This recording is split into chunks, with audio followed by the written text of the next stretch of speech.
Alright, 5, 4, 3, 2, 1. Yeah, you know what it is. It's your boy Guess Who. You tapped in the Streetnerdz Radio, the number one station in the streets right now. We got an innovator, a trendsetter in the motherfucking building right now. Go ahead and introduce yourself, family. What's happening? It's your boy Get It D-Mac from the Bay Area. You know we always gonna represent that culture, that sauce. You know what I'm saying? You feel me? That's what's up, Brody. For the people who may have been living under a rock or maybe who don't know you, where you from and how'd you grow up? I'm from a city called Fairfield, California. I was born in Vallejo, moved to Fairfield, moved back to Vallejo, back and forth, but it's all 707. Solano County is a part of the Bay Area, California. You know what I'm saying? Most known for like the hyphy. You know, we was part of the Yike movement, you know, all that. You know what I'm saying? So what was childhood like for you growing up? Childhood, I was actually like the last kid you would expect to be like a rapper. I was quiet, chill. I was a hooper. Like basketball ran my whole life. Like, then they expected it. Most hoopers turn out to be yeah, but see, I wasn't even like in that type of life. You know, I never smoked, don't drink. You know what I'm saying? I wasn't really into that. I was hooping all day, every day. You know, I grew up in the 90s, so it's like we was outside for real. So, you know, on days when it's summer, 8 a.m. to 8 p.m. outside hooping all day. That's all I did. Just hoop, hoop, hoop. I wasn't hanging out, none of that. Vallejo's legendary. Well, the Bay in general for being trendsetters. What do you think it is about that area of the country that just is so just see, it's the culture, and it all started with our I call them our founding fathers. It all started with like E40, you feel me, Too Short, the Mac Dre's. They came up and they so humble that they bring people around them. So the sauce that they created with all the verbiage that come out the Bay, all the movements, everything, they stayed connected to us. You feel me? They didn't leave. So as we grew up, we was able to connect to that sauce. Like y'all know the Federation used to have this van. It was called like the Federation van, and you used to drive around the city. And like, you know how like a kid, you'll see like the ice cream truck? We used to see the Federation van, and they'd be playing hyphy songs as they driving down through neighborhoods, and we'd be running after the van like, 18 dummy. We going 18 dummy, like, hey, where y'all? You know what I'm saying? They throw like little shirts out the van and stuff like that. So it's like we grew up in that culture. Like we really grew up off the hip hop out there. So, as far as music, not when did you fall in love with making music, when did you fall in love with music in itself? Was it a memory or a moment that you could just be like, yeah, bro, I knew that music was going to be a part of my life forever? You know, that's a good question. I would say I've always loved music because I've always reacted to music, but I can't point to a moment. Yeah, but I feel like everybody kind of loved music in a sense. But I would say more so as me getting into music, I really became a student as opposed to somebody that just liked music. Like, you feel me? I really started becoming a student once I started doing music. But, you know, I've always loved music, all genres too. When did you start making music? What was the moment that got you making music? It's crazy. Shout out to Lil Howie. So I started off as a party promoter. I used to throw the biggest parties back in Fairfield with Wani Got the Juice. We used to throw functions. So long story short, Lil Howie wanted to come perform at a party, so he called me to his house and was like, bro, I want to show you some songs. Which one should I perform at your party? So he showed me songs, and he just was like, why don't you rap? And I was like, I don't know. He was like, man, you already throw the biggest parties. You can perform at all your own parties. I was like, you right. He's like, I got a song you could try. It's called Freak from YouTube. I did a verse on there, and it was up from there because I performed, and it was instant reaction. Like, people was like, I've always had energy, and people always knew me. I was a crazy person, taking my shirt off, taking girls to the floor at the party and stuff like that. So everybody's already familiar with me in the city. So when I performed, it was easy. You would have thought they knew the song already. You feel me? So that was the moment that that was the high from there of like, every song after that was like, I'm going to make a song to perform at this party. I wasn't even thinking about being an artist. I was just like, I'm going to make a song to perform at my party. And then other party promoters start hitting me to perform at their parties. And then it's crazy, people don't ever believe this, but Panoramic was only like the 5th song I ever recorded in my life. But that was a song that took you. It took off. But I was already performing at parties, and there's a whole backstory to it because I had already, people that don't know, if you know Sage the Gemini gas pedal, I made the gas pedal dance before I started rapping. So I was already known from that and performing with him. So already. Yeah, I was already performing with him. So it was easy. So as Panoramic started coming up, we threw that in the sets, and you know what I'm saying? It was easy promotion. Yeah, easy promotion. Now, so in a sense, you was early before the whole TikTok shit happened. Yeah. What do you think the evolution of TikTok and helping music expand now? How's that look? See, I feel like TikTok, it helps artists so much because even if you don't got a budget, you don't have an excuse now. It used to be like, oh man, I need a radio budget, I need this. Now it's like, if you're not out trying to get it, you just don't got the drive, you feel me? Like it's a free avenue for you. Not only is it free, it's a way you can make money off of it too, you feel me? So it's like, it just gives an avenue, it recreates itself all the time. So it's like, you just gotta keep putting stuff out there and there's no book to it. Like, people be doing random stuff to my videos that ideas I would have never thought of. And the next thing you know, this little kid from Kentucky got 1 million views, and now 1,000 other people just copy that same kid, and now your song is streaming for the next 6 months. You know what I mean? Was it hard to stay away from drinking and smoking, knowing that you are in an industry that is like consumed with it right now? Not at all. Cause myself, I never smoked. My big brother, when I was like 16, he introduced me to weed in the coldest way. He was like, I smoke all the time, so I can tell you exactly about this shit. He was like, I do it, so I'm gonna tell you exactly what it is. He said it's the greatest thing in the world, but you're gonna spend all your money on it. Don't listen to people that be like, oh no, you don't spend that much money. He's like, no, you're gonna spend all your money on it. He's like, so if you do smoke, make sure your first time is with me.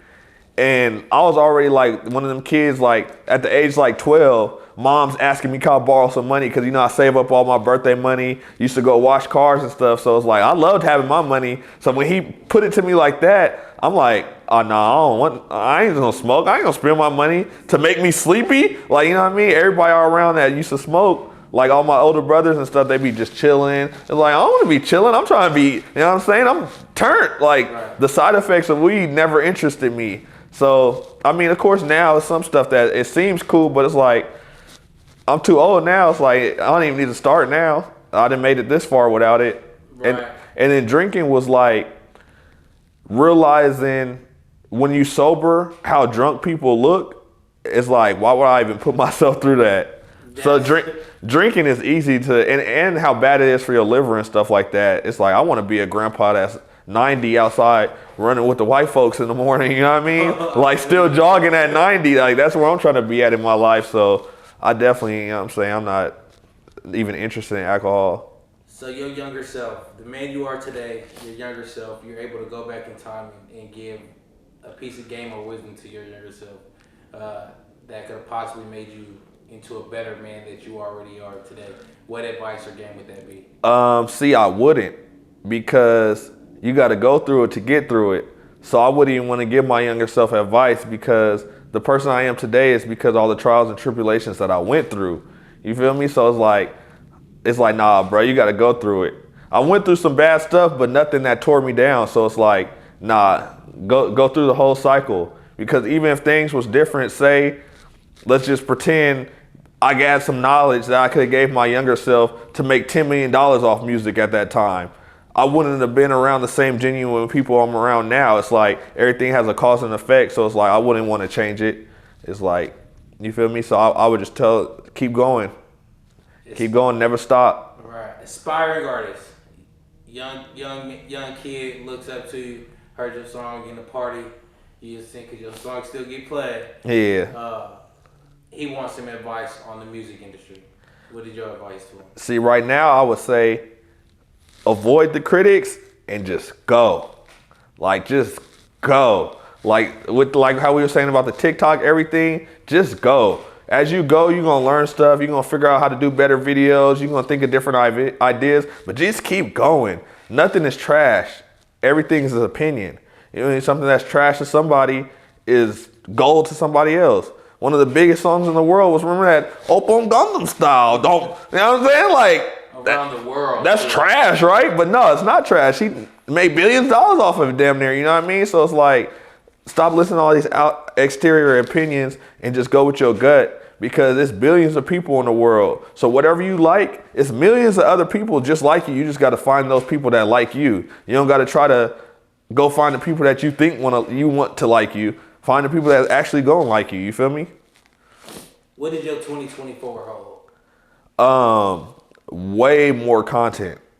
Like I want to drop. My goal for 2024 is to drop as many videos and songs in 1 year that I've damn near done in my whole career, all in 1 year. I want to do it all in 1 year. So I record a lot. Like, man, I'm so diverse. I got country songs recorded. You know what I'm saying? Pop songs. Yeah, like.